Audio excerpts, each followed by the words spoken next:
말씀 보도록 하겠습니다. 오늘 우리에게 주시는 하나님의 말씀은 고린도후서 12장 7절에서부터 10절까지의 말씀입니다. 고린도후서 12장 7절에서부터 10절까지의 말씀입니다.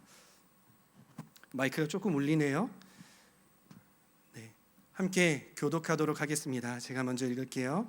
여러 계시를 받은 것이 지극히 크므로 너무 자만하지 않게 하시려고 내 육체에 가시 곧 사탄의 사자를 주었으니 이는 나를 쳐서 너무 자만하지 않게 하려 하심이라.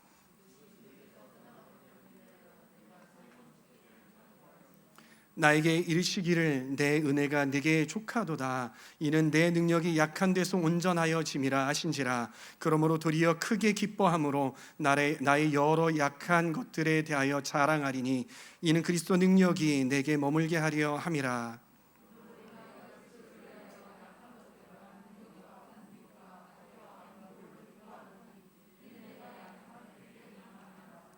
아멘, 아멘.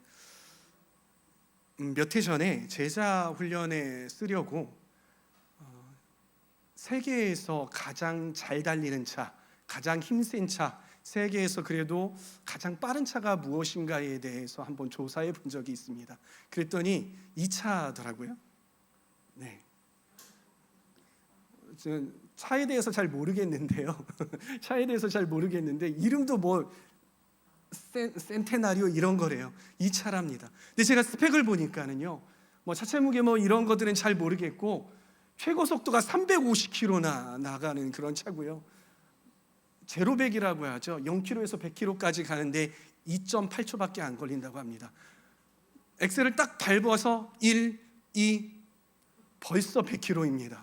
이렇게 빠른 차더라고요. 근데 여러분, 이 차가요, 인천 시내를 한번 달린다고 생각을 해보십시오.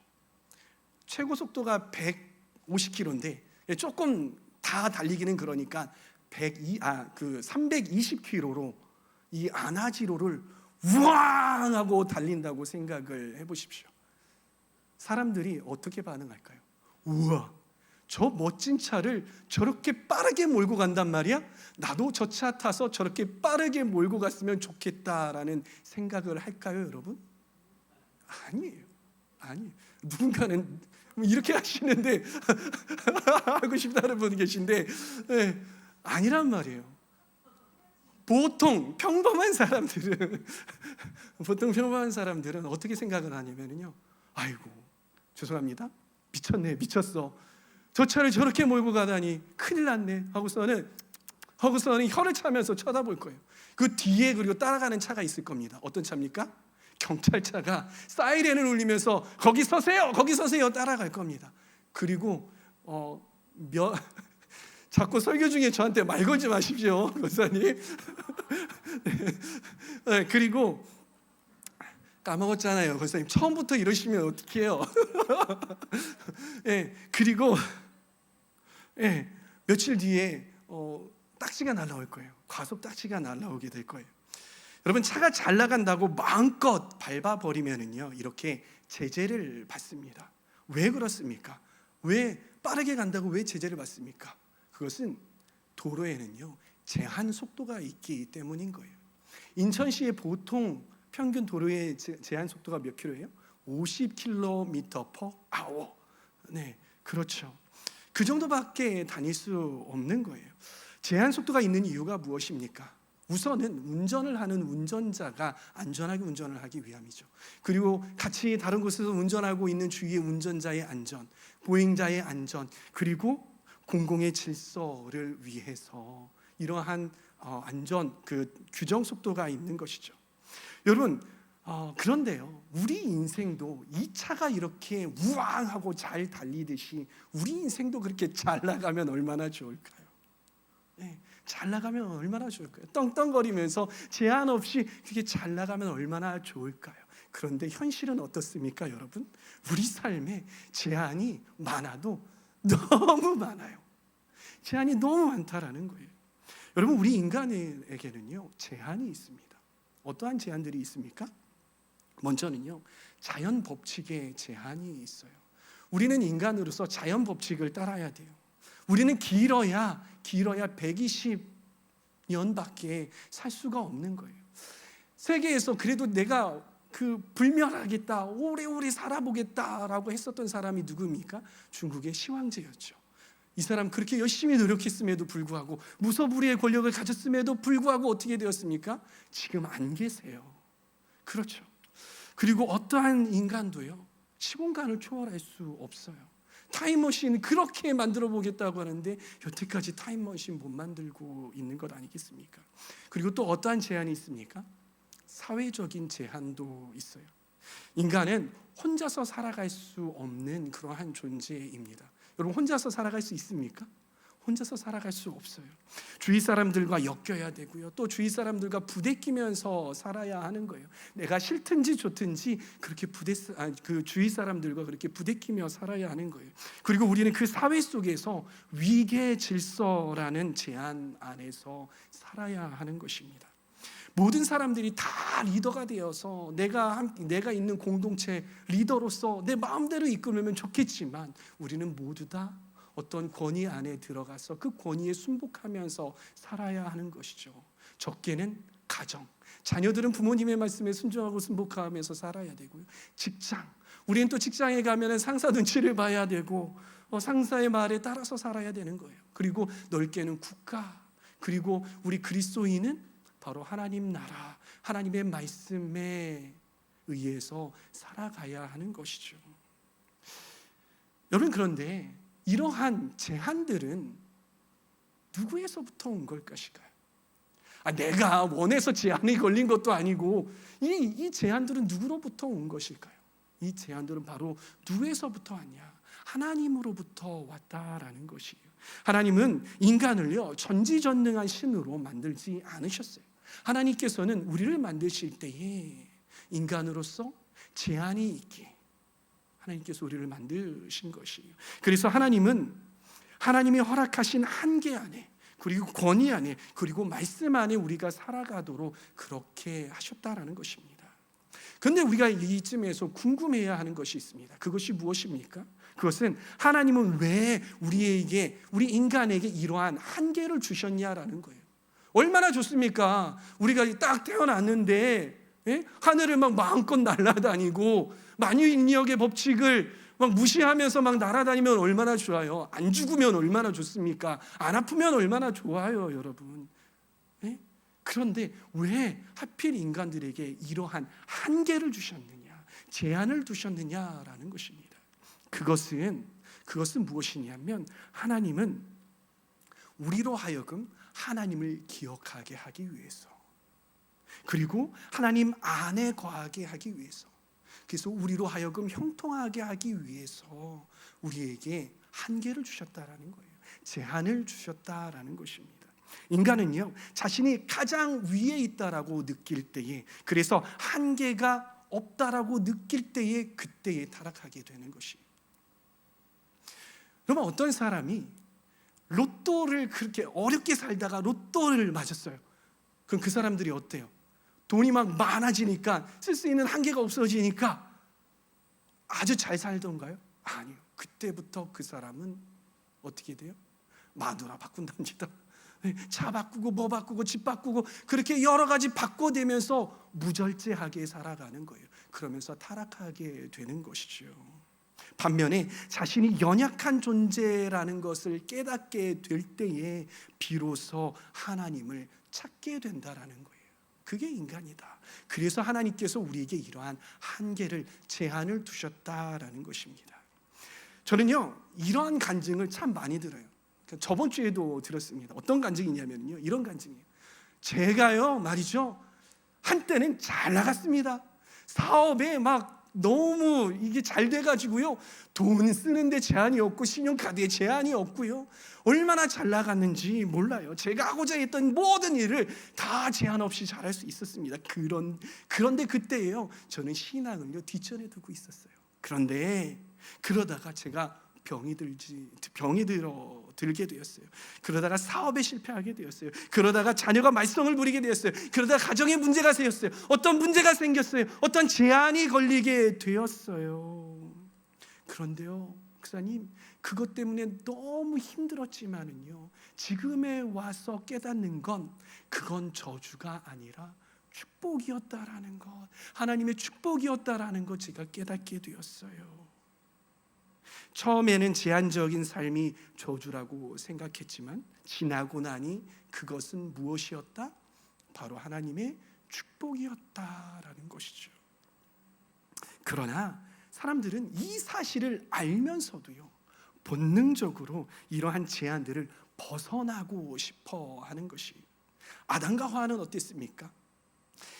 인간의 제한을 벗고 하나님처럼 되기 위해서 선악을 알게 하는 나무의 열매를 따먹었죠. 또 인간들은 하나님께 닿기 위해서, 하나님처럼 되기 위해서 바벨탑을 쌓아 올렸던 거예요. 그리고 또 인간들은 하나님처럼 살기 위해서 개인의 소견에 옳은 대로 행하기 시작을 했어요. 그리고 현대에는 어떻습니까? 인간의 제한을 벗어나기 위해서 유전자를 조작해서라도 나는 생명을 창조해 내고야 말겠어라는 움직임들이 얼마나 많습니까? 타임머신을 개발해서 시공간을 초월할 거야 라는 이러한 움직임들이 얼마나 많아요. 하나님이 주신 권위 밖으로 나가서 자유롭게 무제한하게 살고 싶은 그러한 욕망들이 우리 인간들에게 있고 계속해서 그러한 시도를 하고 있다는 거예요. 이처럼 사람들은요, 무제한, 제한이 없는 무제한을 추구하며 살아가고 있습니다. 여러분, 한 20년 전에요, 이러한 문화가 있었습니다. 어떠한 문화냐면요, 전화 문화에서 요즘에는, 그러니까 우리 옛날에 전화 받을 때 어떻게 받아요? 이렇게 받죠. 요즘 애들한테 전화 받을 때 어떻게 받는 줄 아세요? 이렇게 받아요. 이렇게.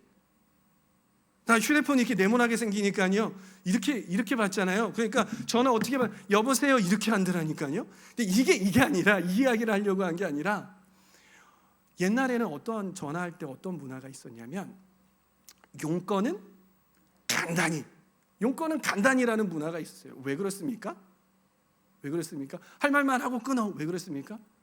그때는 전화를 거면은요, 시간당 얼마 이게 있었잖아요. 전화를 하면은 계속 전화 요금이 올라가는 거예요. 나중에 요금 폭탄을 맞게 되는 것이죠. 네. 그래서 전화는 용건만 간단히라고 해야만 했죠. 그런데 요즘은 어떻습니까? 웬만한 요금제 전화 다 무제한입니다. 전화 통화 무제한이에요. 그래서 요즘은요, 전화를요 엄청나게 붙들고 사는 것 아니겠습니까? 전에는요, 우리 자세한 내용은 나중에 만나서 이야기하자고선 전화를 끊었어요. 그런데 요즘은 어떻습니까? 만나서 막 이야기하다가 우리 자세한 내용은 집에 가서 전화 통화하자, 이렇게 문화가 바뀌어 버린 거예요. 전화뿐만이 아니라요, 데이터도 요즘에 무제한이더라고요. 이렇게 무제한 다 무제한이 되니까 좋은 점만 있습니까? 아니요. 이 무제한이 되니까 과잉이 넘쳐나는 거예요. 부절제함이 넘쳐나는 거예요. 데이터가 무제한이니까 이거 가지고 뭐합니까? 자꾸 뭐를 봐야 되는 거죠. 우리 최은양 목사님이 저번에 말씀하셨던 것처럼 요즘의 모든 죄악들이 여기서 나오는 거예요. 보지 말아야 할 것 보고, 하지 말아야 할 이야기하고, 듣지 말아야 할 것들 듣고, 이런 것들이 여기에서 나타나는 거죠. 이러한 무제한이 인간들로 하여금 죄짓게 만드는 거예요. 이 휴대전화가 죄짓게 하는 게 아니라 이러한 무제한이, 무절제함이, 과잉이 우리로 하여금 죄짓게 한다는 거예요. 여러분, 얼마 전에 캄보디아 팀 선교를 너무나도 잘 다녀온 것 같아요. 여러분, 선교 다녀오면 어떻습니까? 너무나도 좋아요. 물론요, 힘들어요. 힘들어요. 왜 힘듭니까? 전화가 안 터져요. 우리나라처럼 이 IT 강국이라서 우리나라 뭐만 하면 너무나도 잘 터지는데, 거기는 전화도 안 터지지, 인터넷 하려고 하면은 죄송합니다, 느려 터졌어요. 왜 이렇게 안 되는지 몰라요. 그리고 식사는요, 우리 한국에서 먹으면 얼마나 맛있고 기름진 음식을 잘 먹어요. 근데 선교지 가면은 들려오는 말이 뭐냐면, 누룽지 먹었어요. 누룽지 먹었어요. 컵라면 먹었어요. 배고팠어요. 고기는 구경도 못했어요. 이러한 이야기들을 하잖아요.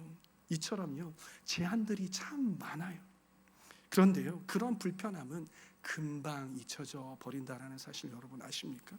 그리고 그런 삶이 익숙해지면서 어느새 그런 삶이 좋아지게 되는 거예요. 저는 그렇더라고요.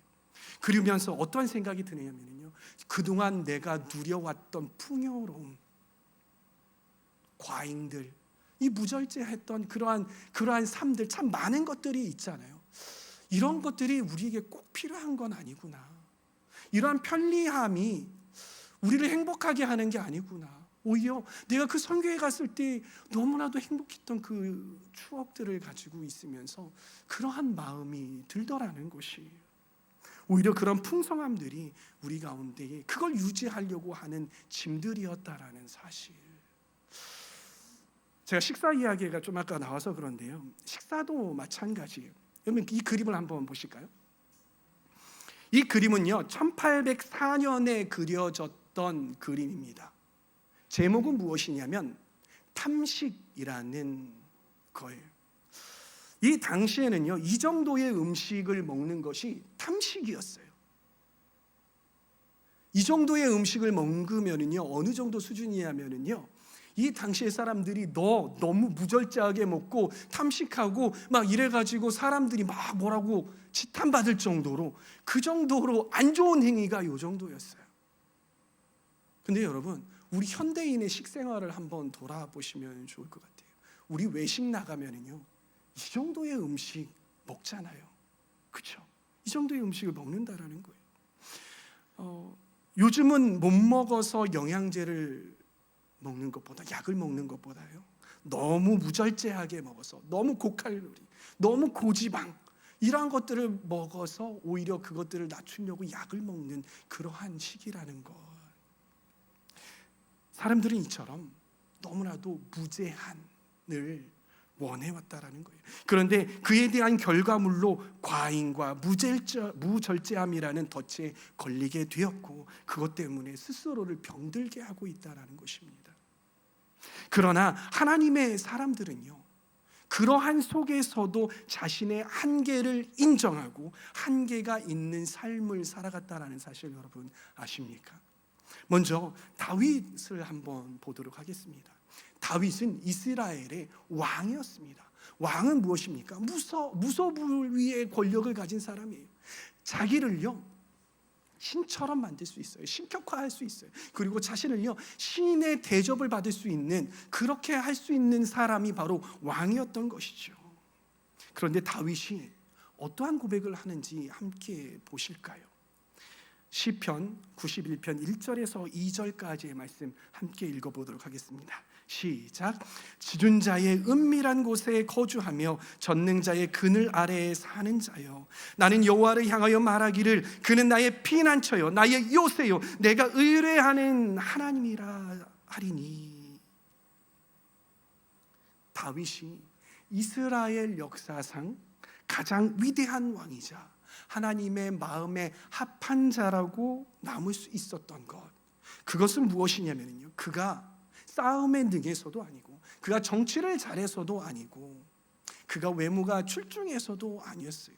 그것은 무엇이냐면요, 다윗은 자신의 한계를 알았어요. 그리고 그 한계를 통해서 어떻게 했습니까? 하나님을 찾았던 거예요. 하나님의 그늘 아래에 사는 법을 알았던 거예요. 그리고 하나님의 그늘 아래에 살았던 것입니다. 즉 하나님을 피난처로 삼고 요새로 삼고 하나님을 의뢰했던 것입니다. 다윗에게 있어서 자신의 한계를 느끼게 해주는 환경은 그에게 있어 저주가 아니라 오히려 축복이었던 것이죠.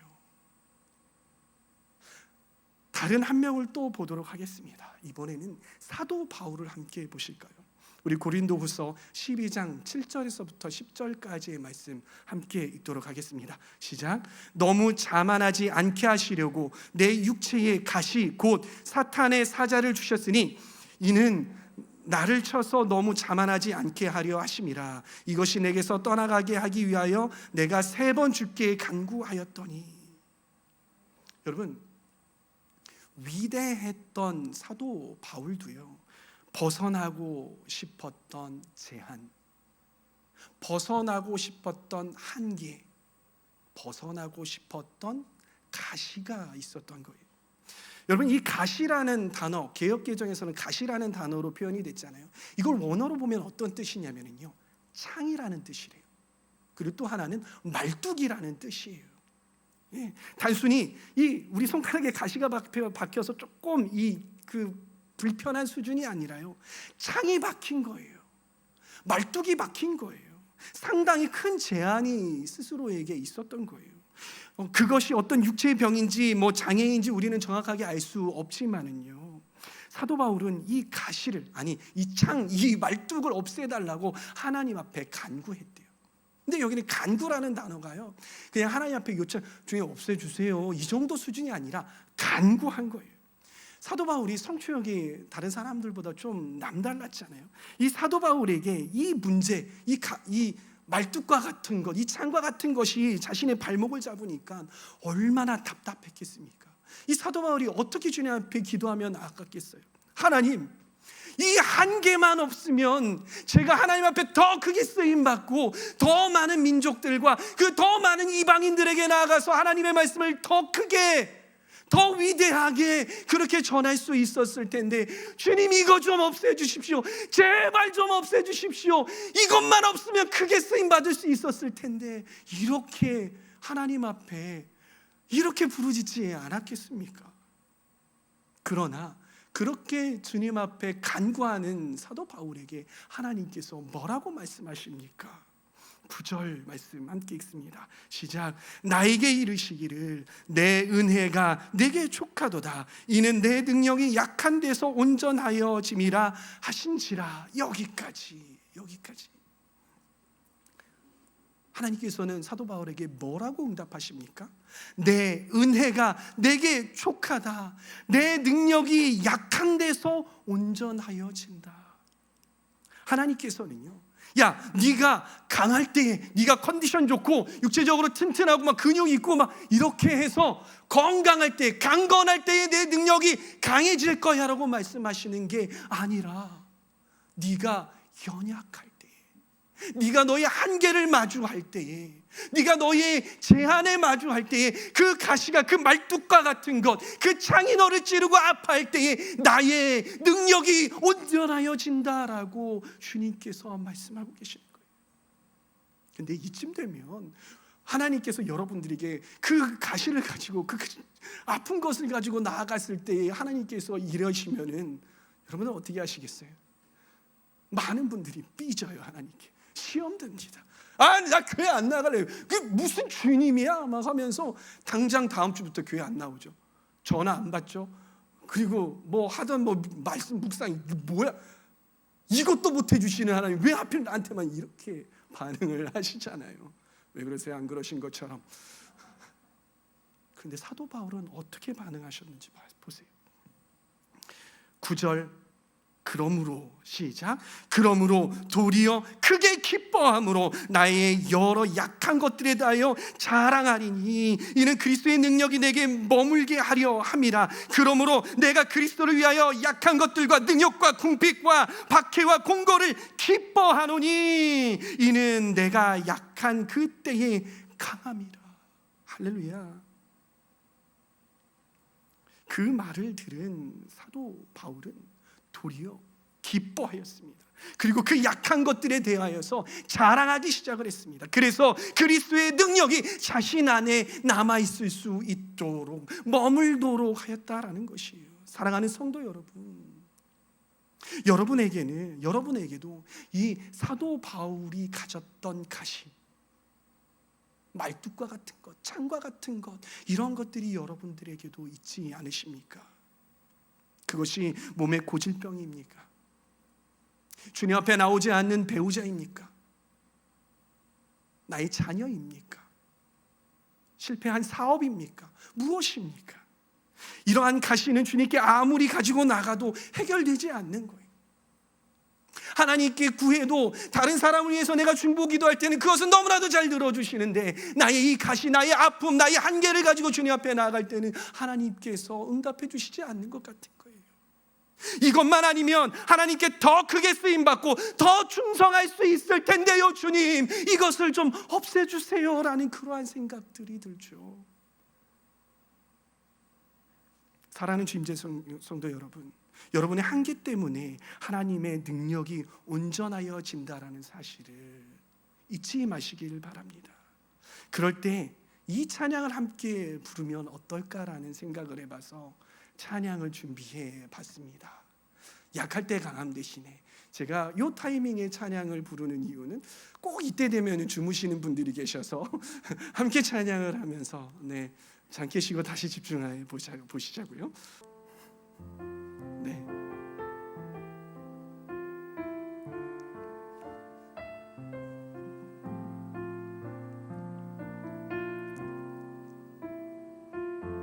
약할 때 강함 대신에,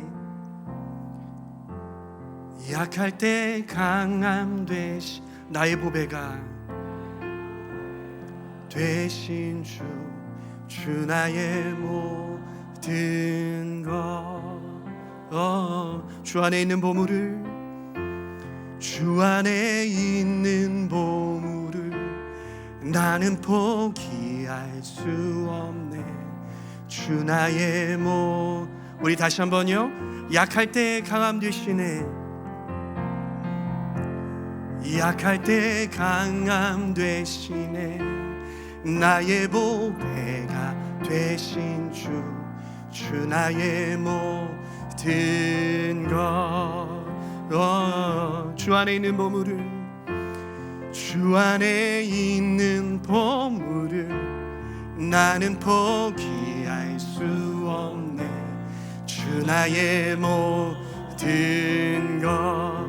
예수 어린 양, 예수 어린 양, 존귀한 이름, 예수 어린 양, 존귀한 이. 다시 한번요. 예수 어린 양, 예수 어린 양, 존귀한 이름,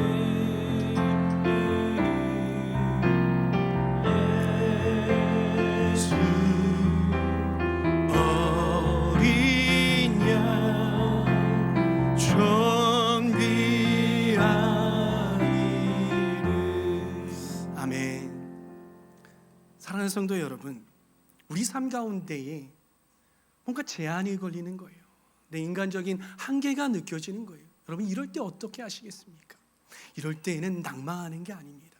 이럴 때 인간적인 힘으로 막 벗어나려고 힘을 쓰고 막 인생에 힘이 들어가서는 안 되는 거예요.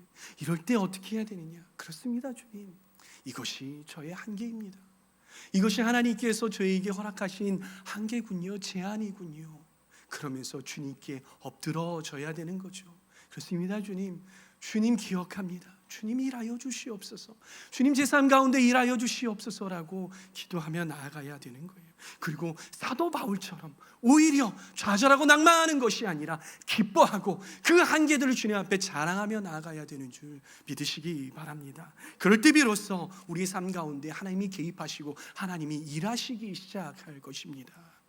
여러분, 제 서재에 보면은요, 빨간 책 하나가 있습니다. 제목이 무엇이냐면 나의 끝, 예수의 시작이라는 책이에요. 이 책의 저자 목사님이 이 책에서 무슨 이야기를 하냐면 이런 이야기를 해요. 이 목사님이 자신의 페이스북에다가 이러한 이야기를 올렸대요. 나는 뭐뭐뭐뭐뭐 할 때에 예수님의 실제를 만났다라는 것을 올려놓고요. 여러분, 이 빈칸을 한번 채워보십시오 했답니다. 그랬더니 그 밑으로 정말 수많은 댓글들이 달리는 거예요. 저는 어떠할 때 예수님의 실제를 만났어요. 저는 이럴 때 예수님의 실제를 만났어요. 이럴 때 예수님의 실제를 만났어요. 정말 수도 없이 많은 댓글들이 달린 거예요. 그런데 이 목사님이 그걸 하나씩 다 읽어가면서 보다가 딱 한 가지의 댓글에서 눈이 딱 멈췄는데, 그 댓글을 보니까 이 모든 댓글들을 함께 통합해서 대표할 수 있는 그러한 댓글이었다는 거예요. 그러면서 그거를 이제 책에다가 쓰신 거예요. 그게 무엇이냐면요, 이거였어요. 나의 끝에 이르렀을 때에 예수님의 실제를 만났다. 나의 끝에 이르렀을 때에 예수님의 실제를 만났다. 내가 강건하여서 기도하고 막 컨디션 좋아서 승승장구할 때에 예수님의 실제를 만난 것이 아니라 여기서 말하는 끝이 무엇입니까? 바로 우리의 한계 아니겠습니까? 내가 잘 살고 그 자동차처럼 잘 나가고 싶은데 어느 순간 한계에 부딪혀서 넘어지고 좌절하고 끝이라고 느껴졌을 때에 그때에 예수님을 만났다라는 것이에요. 우리 삶의 한계 때문에 내가 어찌할 수 없을 때에 그때 우리가 주님 앞에 나아간다면 그때 주님께서 일하실 타이밍이라는 것입니다. 여러분 2022년이 바로 엊그저께 시작한 것 같아요. 저는 여러분들 축복기도 받는 거 뭐 같이 온라인으로 하면서 타이핑 쳐가고 뭐 마이크도 막 들이밀고 누구 들어오세요 저기 들어오세요 한 게 엊그저께 같은데 벌써 12월의 중반이 되었어요. 네. 밖에 나가 보면은요 시끌벅적합니다. 막 송년회 한다 뭐 한다 막 시끌벅적하고요. 그리고 좀 있으면은 성탄 발표한다 뭐 재롱잔치처럼 그렇게 예배 드리면서 발표하고 예배 드리고 그리고 조금 있으면 어떻습니까? 보신각에서 종신다고 그러고 그리고 5, 4, 3, 2, 1 2023년 환영합니다 하면서 뭐 또 그렇게 할 거란 말이죠. 이 시기가 되면은 저마다 사람들은 나의 올 한 해는 어땠을까를 돌아보게 되는 거예요. 나의 2022년은 어땠을까 이렇게 돌아보게 되는 거예요. 여러분의 2022년을 돌아볼 때 어떠한 관점으로 2022년을 돌아보십니까? 많은 사람들은요 올 한 해 내가 무엇을 이루었고 무엇을 성취했고 그리고 어떤 성과를 냈고 무엇을 배웠는지 그러한 부분들을 막 돌아보고 찾기 시작을 하는 거예요. 그러나 내 안에 실패했던 모습들, 나의 한계가 드러났던 모습들, 나의 연약함이 드러났던 모습들, 내 삶 가운데 제한이 걸렸던 모습들, 이러한 모습들은 어떻게 합니까? 애써서 감추려고 하는 것이죠. 여러분 이번 한 해는요 오늘 말씀처럼 올 한 해 내가 한 명의 인간으로서 어떠한 한계를 느꼈는지 돌아보는 시간을 가지면 어떨까요? 그리고 그 한계를 인하여서 오히려 감사하고 기뻐하며 자랑해 보면 어떨까요? 여러분 어떻게 그렇게 할 수 있겠습니까? 그렇게 할 수 있는 이유가 무엇입니까? 오늘 말씀에 의하면요 그 한계 때문에 우리가 더 하나님 안에 거하게 되고 그 한계 때문에 더 하나님의 능력이 우리 안에 온전해지기 때문인 것이죠. 그 한계 때문에 하나님이 일하시는 것들을 우리가 볼 수 있었기 때문인 것입니다. 저는 저와 여러분들이 다윗처럼 그리고 바울처럼 자신의 한계를 인정하고 하나님 그늘 아래에 들어갈 수 있는, 그래서 한계가 있는 축복의 삶 사시는 진짜 신앙인들 되시기를 축복합니다. 아멘. 우리 찬양 하나 더 할게요. 주가 일하시네. 찬양을 함께 하시겠습니다.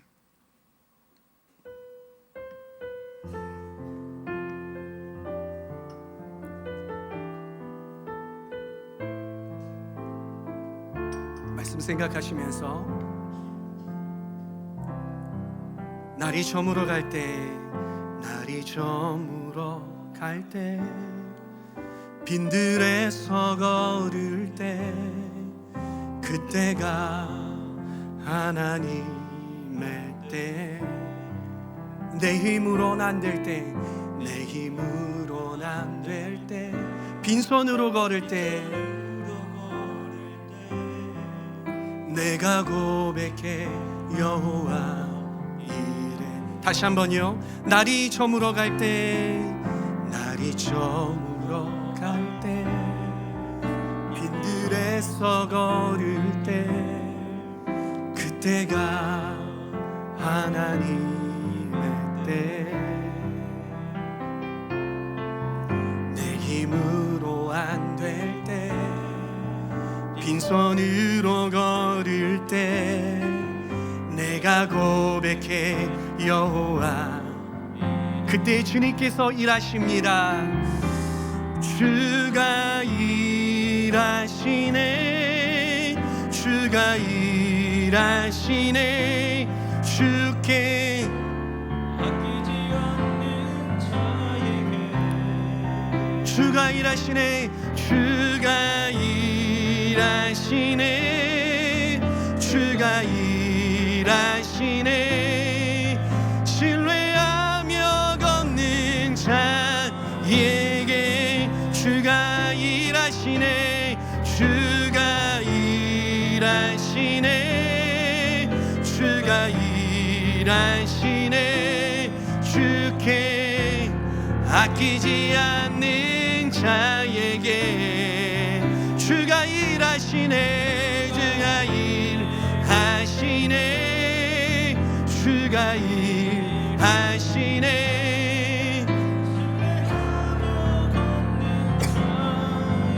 우리 다시 한번요.